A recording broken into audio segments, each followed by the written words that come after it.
Planet Marikh dan Zuhrah telah pun mengalami perubahan iklim ekstrim ratusan juta tahun lalu. Kini, bumi seolah-olah mengikut jejak dua planet tersebut. Kita semakin hampir dengan iklim terburuk sejarah manusia. Suhu purata bumi kini adalah 15 darjah Celsius dan saintis beri amaran ia akan meningkat melebihi 1.5 darjah Celsius. Anda mungkin fikir nilai ini kecil. Perlu ingat, ini bukan suhu badan. Kita cuma ada sehingga 2030 untuk mengekalkan peningkatan suhu sehingga 1.5 darjah Celsius sebelum menempuh dekad seterusnya dengan tambahan 0.5 darjah Celsius lagi pada 2040. Kekal hingga akhir video ini untuk mengetahui mengapa fenomena ini berlaku dan mengapa saintis beri amaran keras mengenainya. Sebelum tu, jangan lupa subscribe Astrolab dan on loceng notifikasi anda. Assalamualaikum dan salam angkasa dari Astrolab. Sekilas fakta. Kenaikan luar biasa suhu global antara faktor kemudaratan serius kepada ekosistem.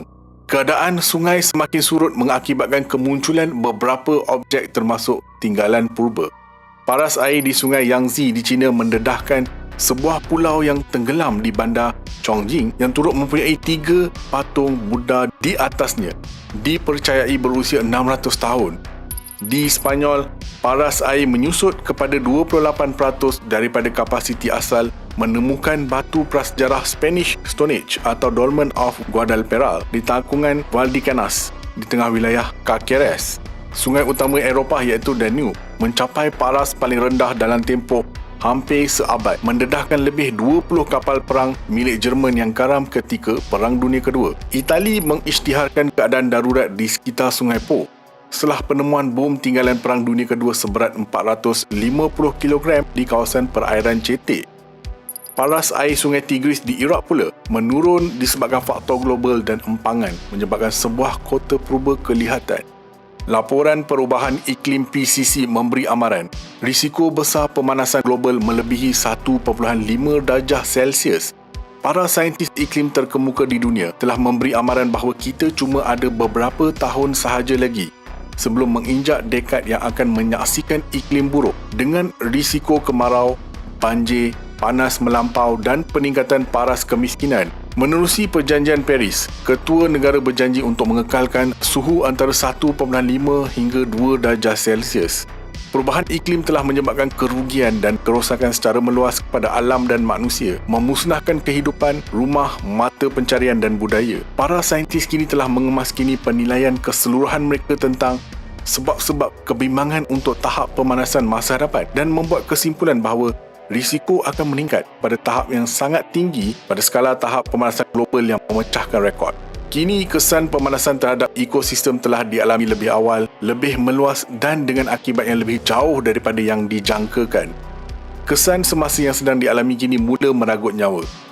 Kemarau dan ribut adalah 15 kali ganda lebih tinggi di negara-negara yang kurang rentan pada dekad yang lalu berbanding negara yang mempunyai kerentanan yang sangat rendah. Walaupun iklim bumi telah berubah sepanjang sejarahnya, pemanasan semasa berlaku pada rekod luar biasa dalam tempoh 10,000 tahun yang lalu. Menurut Intergovernmental Panel on Climate Change (IPCC), penilaian saintifik yang sistematik bermula pada tahun 1970-an.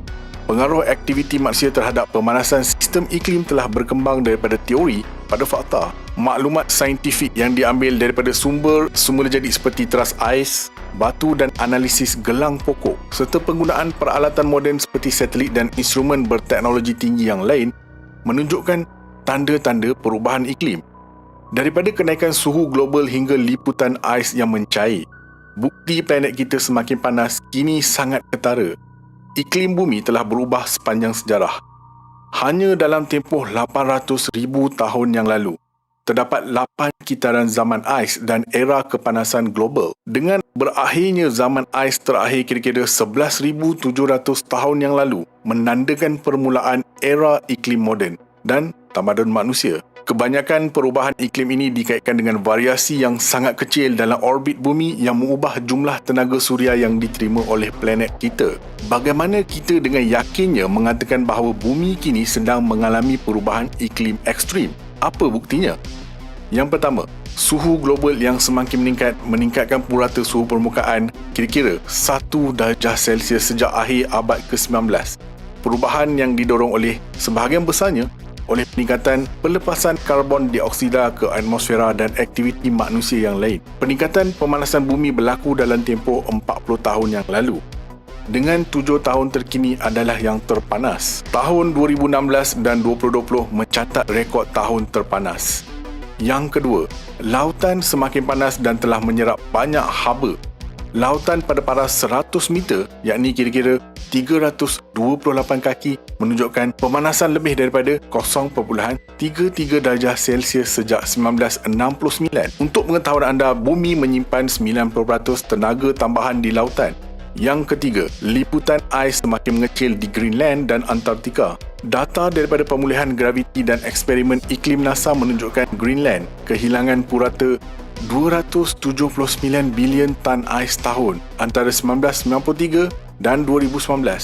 Manakala Antartika kehilangan kira-kira 148 bilion tan ais tahun. Yang keempat, glasier semakin berkurang di mana-mana di seluruh dunia termasuk di pergunungan Alps, Himalaya, Andes, Rockies, Alaska dan Afrika.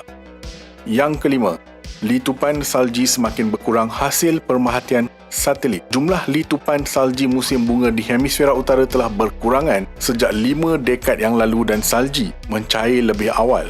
Yang keenam, paras laut global meningkat kira-kira 20 cm pada abad yang lalu. Kadar dalam 2 dekad yang lalu bagaimanapun adalah hampir 2 kali ganda berbanding abad yang lalu dan meningkat sedikit setiap tahun. Yang ketujuh, tahap liputan dan ketebalan ais laut Arktik telah menurun dengan cepat sejak beberapa dekad yang lalu. Yang ke-8, bencana ekstrim mencatat kekerapan rekod tinggi. Amerika Syarikat misalnya telah menyaksikan peningkatan jumlah kejadian hujan lebat. Peristiwa sama mula dicatat di negara kita apabila banjir kini mula berlaku di beberapa negeri dan bukan lagi di pantai timur sahaja. Yang ke-9, keasidan perairan lautan permukaan telah meningkat kira-kira 30%. Peningkatan ini disebabkan oleh manusia mengeluarkan lebih banyak karbon dioksida ke atmosfera dan seterusnya lebih banyak diserap ke dalam lautan. Lautan telah menyerap antara 20% dan 30% daripada jumlah pelepasan karbon dioksida antropogenik dalam beberapa dekad kebelakangan ini, iaitu sebanyak 7.2 hingga 10.8 bilion tan metrik setahun. Perubahan iklim ini mula mengaktifkan gunung berapi Erebus di Antartika, mengurangkan ketebalan jisim lapisan ais Antartika. Bagaimana dengan kesan di Malaysia dan Indonesia? Diunjurkan bahawa menjelang akhir abad ini, hujan tahunan akan berkurangan dengan ketara, kira-kira 30% ke atas Asia Tenggara dan bilangan hari kering berturut-turut akan meningkat dengan ketara, kira-kira 60% ke atas Indonesia dan Malaysia. Ini boleh membawa kesan yang mendalam kerana musim kemarau yang lebih lama akan mengakibatkan kekurangan air, masalah yang sudah meluas dihadapi rakyat Malaysia di serata negara. Pelepasan gas rumah hijau yang besar serta pembakaran hutan menyumbang kepada jerebu dan pencemaran udara di rantau ini. 2020 hingga 2030 merupakan dekad kritikal untuk menjamin masa depan yang boleh didiami, saksama dan mampan. Nyatakan komen anda, like, share dan subscribe. Astrolek signing off from space.